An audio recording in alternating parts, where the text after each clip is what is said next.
ಹರೇ ಕೃಷ್ಣ. ಇವತ್ತಿನ ವಿಷಯ ಭಗವದ್ಗೀತಾ ಏಕೆ.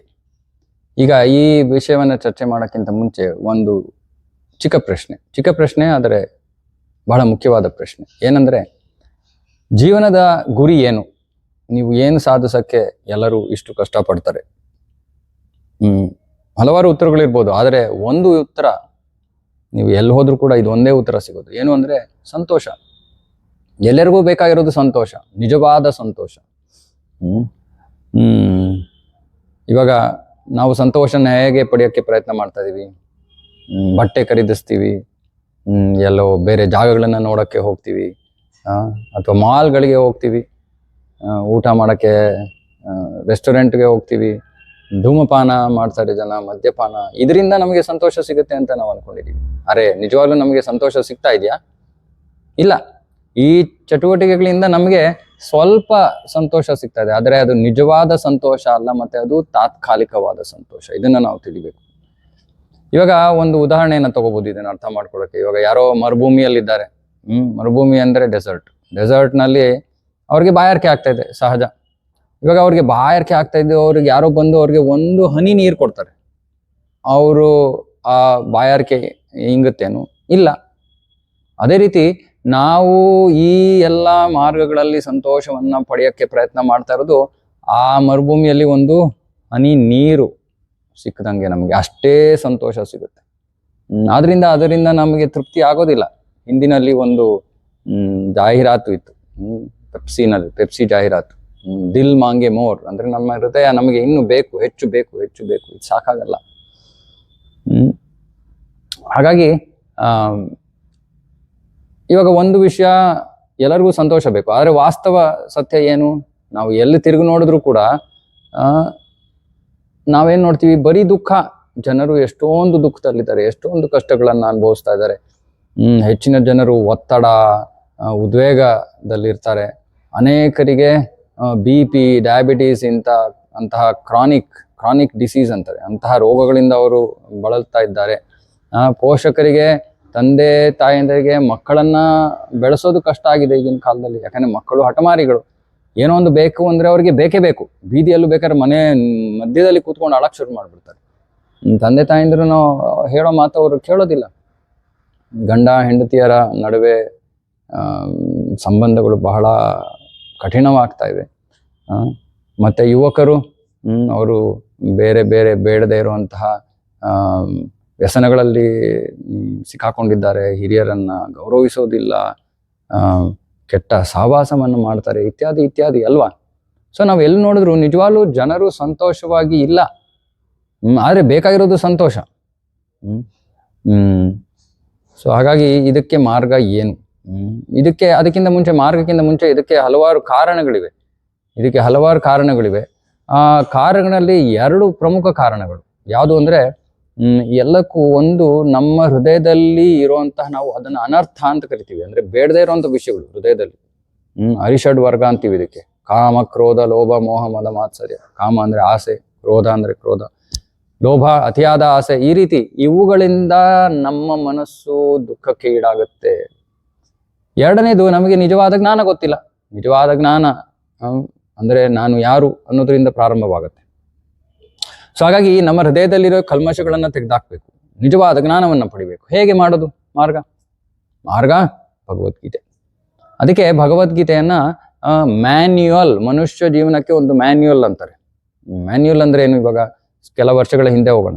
ಮೊದಲ ಸ್ಮಾರ್ಟ್ ಫೋನ್ ಬಂದಾಗ, ಅದಕ್ಕಿಂತ ಮುಂಚೆ ನಾವು ಕೀಪ್ಯಾಡ್ ಫೋನ್ ಇಟ್ಕೊಂಡಿದ್ವಿ, ಟಿಕ್ ಫೋನ್. ಇವಾಗ ಈ ಸ್ಮಾರ್ಟ್ ಫೋನ್ ಬಂದಾಗ ಆ ಫೋನನ್ನ ಯಾರು ಮ್ಯಾನುಫ್ಯಾಕ್ಚರ್ ಮಾಡಿದ್ರೋ ಅವರು ಅದ್ರ ಜೊತೆ ಒಂದು ಮ್ಯಾನ್ಯುಯಲ್ ಕೊಟ್ರು. ಈ ಮ್ಯಾನ್ಯುಯಲಿನ ಉದ್ದೇಶ ಏನು? ಈ ಸ್ಮಾರ್ಟ್ ಫೋನ್ನ ಹೇಗೆ ಉಪಯೋಗಿಸ್ಬೇಕು, ನೀವು ಕರೆ ಬಂದ್ರೆ ಏನ್ ಮಾಡಬೇಕು, ಇತ್ಯಾದಿ. ಇವಾಗ ನಮ್ಮ ಹತ್ರ ಎಲ್ಲಕ್ಕಿಂತ ಬಹಳ ಕಾಸ್ಟ್ಲಿ ಆಗಿರುವಂತಹ ಮೊಬೈಲ್ ಫೋನ್ ಇರ್ಬೋದು, ಆದ್ರೆ ಅದನ್ನ ನಮಗೆ ಹೇಗೆ ಉಪಯೋಗಿಸ್ಬೇಕು ಅಂತ ಗೊತ್ತಿಲ್ಲ ಅಂದ್ರೆ ಅದು ವ್ಯರ್ಥ.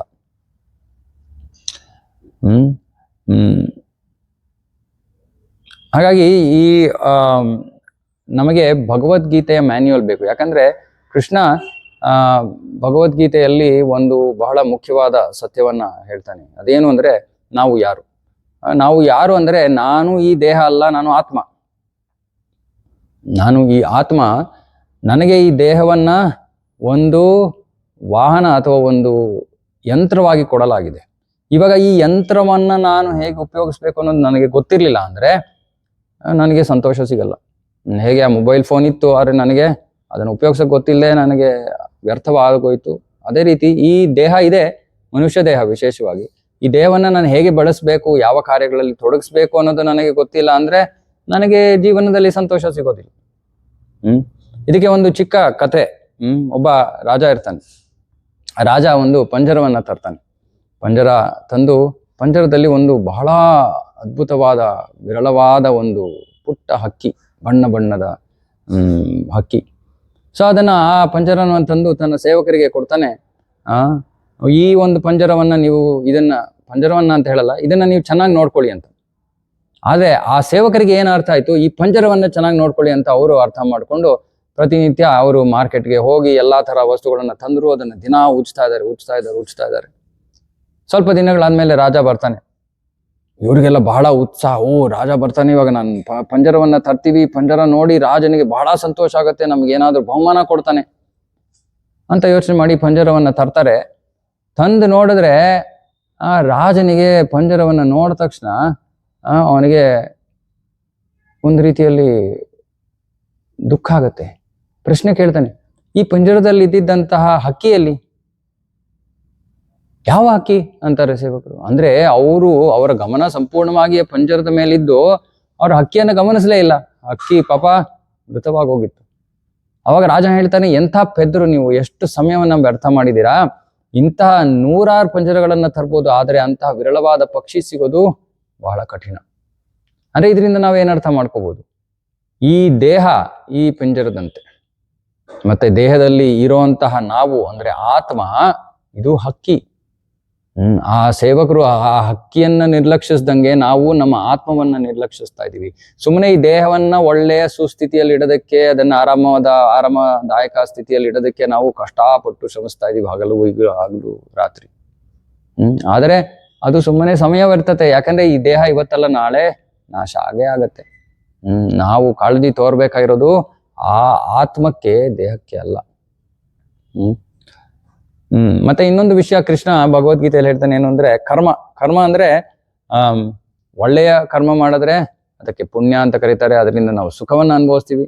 ಕೆಟ್ಟ ಕರ್ಮದಿಂದ ನಾವು ದುಃಖವನ್ನ ಅನುಭವಿಸ್ತೀವಿ.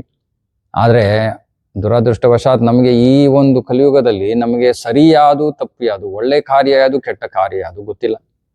ಹಾಗಾಗಿ ಗೊತ್ತಿಲ್ಲದೆ ನಾವು ಕೆಟ್ಟ ಕಾರ್ಯಗಳನ್ನ ಮಾಡ್ತೀವಿ, ಅದರ ಫಲ ದುಃಖ. ಹಾಗಾಗಿ ನಾವು ಇಷ್ಟೊಂದು ದುಃಖವನ್ನ ನೋಡ್ತೀವಿ ನಮ್ಮ ಜಗತ್ತಿನಲ್ಲಿ. ಇದೇ ರೀತಿ ಭಗವದ್ಗೀತೆ ಸಂತೋಷವಾಗಿರೋದಕ್ಕೆ ಹಲವು ಸೂತ್ರಗಳನ್ನ ಕೊಡುತ್ತೆ, ಸಂತೋಷದ ಸೂತ್ರಗಳು. ಅರೆ ಜನ ಇವತ್ತು ಯೋಚನೆ ಮಾಡ್ತಾರೆ, ಇಲ್ಲ ಭಗವದ್ಗೀತೆ ಎಲ್ಲ ವಯಸ್ಸಾದ್ಮೇಲೆ ಓದ್ಬೇಕು. ಹೌದಪ್ಪ, ಹಾಗಾದ್ರೆ ಬರೀ ವಯಸ್ಸಾಗಿರೋರು ಮಾತ್ರ ಸಂತೋಷ ಬೇಕಾ? ಇಲ್ಲ, ಎಲ್ಲರಿಗೂ ಸಂತೋಷ ಬೇಕು. ಹಾಗಾಗಿ ಎಲ್ಲರೂ ಕೂಡ ಭಗವದ್ಗೀತೆಯನ್ನು ಓದ್ಲೇಬೇಕು. ಅಲ್ಲದೆ ಭಗವದ್ಗೀತೆ ನಮ್ಗೆ ಇನ್ನೂ ಹಲವಾರು ಪ್ರಶ್ನೆಗಳಿಗೆ ಉತ್ತರವನ್ನ ನೀಡುತ್ತೆ. ಉದಾಹರಣೆಗೆ, ಈ ಜಗತ್ತಿನಲ್ಲಿ ಇಷ್ಟೊಂದು ದುಃಖ ಯಾಕಿದೆ? ಕೆಲಸ ಮಾಡುವ ಕಲೆ ಏನು? ಎಷ್ಟೊಂದು ಜನಕ್ಕೆ ಬಹಳ ಟೆನ್ಷನ್, ಒತ್ತಡ ಕೆಲಸದಿಂದ. ಹೇಗೆ ಕೆಲಸ ಮಾಡಬೇಕು? ಮನಸ್ಸು, ಎಲ್ಲರಿಗೂ ಬಹಳ ತೊಂದರೆ ಕೊಡುವಂತ ಮನಸ್ಸು, ಆ ಮನಸ್ಸನ್ನು ನಿಯಂತ್ರಿಸಕ್ಕೆ ಮಾರ್ಗ ಏನು? ಸಾವು ಅಂದ್ರೇನು? ಸಾವಾದ್ಮೇಲೆ ಇನ್ನೊಂದು ಜನ್ಮ ಇದೆಯಾ? ಪುನರ್ಜನ್ಮ ಇದೆಯಾ? ಅಥವಾ ಸಹಿಷ್ಣುತೆ, ಎಷ್ಟೊಂದು ಜನರಿಗೆ ಜೀವನದಲ್ಲಿ ಸಮಸ್ಯೆಗಳು ಬರುತ್ತೆ, ಸಹಿಷ್ಣುತೆ ಇಲ್ಲ, ತಾಳ್ಮೆ ಇಲ್ಲ. ಅದರ ಮೌಲ್ಯ ಏನು ಅಂತ ಕೃಷ್ಣ ಭಗವದ್ಗೀತೆಯಲ್ಲಿ ಹೇಳ್ತಾನೆ. ಮತ್ತೆ ಎಲ್ಲರೂ ನಾವು ಸ್ವತಂತ್ರರಾಗಿದ್ದೀವಿ ಅಂತ ಜೀವಿಸ್ತಾ ಇದ್ದೀವಿ. ನಿಜವಾಗ್ಲೂ ನಾವು ಸ್ವತಂತ್ರರೇ? ನಾವು ನಿಯಂತ್ರಣಕ್ಕೆ ಒಳಗಾಗಿಲ್ವಾ? ಆತಂಕ ಯಾಕೆ? ಅದನ್ನ ಹೇಗೆ ನಿಯಂತ್ರಿಸೋದು? ಇತ್ಯಾದಿ. ಹಾಗಾಗಿ ನಾವು ಈ ಒಂದು ಕಾರ್ಯಕ್ರಮದಲ್ಲಿ ಈ ರೀತಿಯಾದ ಪುಟ್ಟ ವಿಡಿಯೋಗಳ ಮೂಲಕ ನಿಮಗೆ ಬಹಳ ಅಗತ್ಯವಾದ ಒಂದು ವಿಷಯವನ್ನ ನಿಮಗೆ ತಿಳಿಸ್ತೀವಿ.